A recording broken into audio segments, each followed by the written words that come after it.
Good evening and Selamat Hari Raya Aidilfitri to all Malaysians. I'm Ashraf and you're watching the 8 PM National News. Across the country today, Muslims celebrate Hari Raya Aidilfitri with joy, reflection and unity. This special day marks the end of Ramadan, a holy month of fasting, spiritual growth and self-restraint. Our reporter on the ground, Jawahar, bring us more from Petaling Jaya. Thank you, Ashraf. I'm here in Petaling Jaya, where hundreds have gathered to celebrate Hari Raya with their families. It's a happy scene filled with smile and traditional attire. Earlier today, I had the opportunity to speak with the Prime Minister Dato Seri Shakir bin Abdullah following morning prayers at Masjid Al-Ihsan.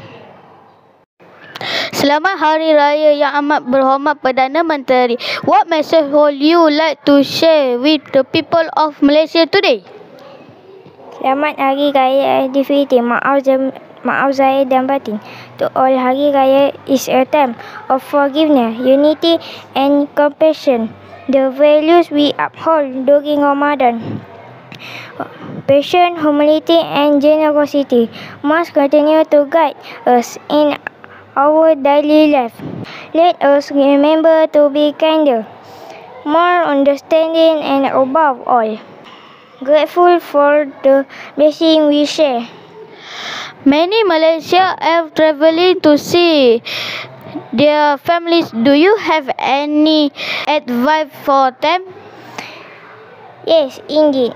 I urge all Malaysians to drive safely and responsibly. This is a time to cherish our family, not to mourn avoidable tragedies.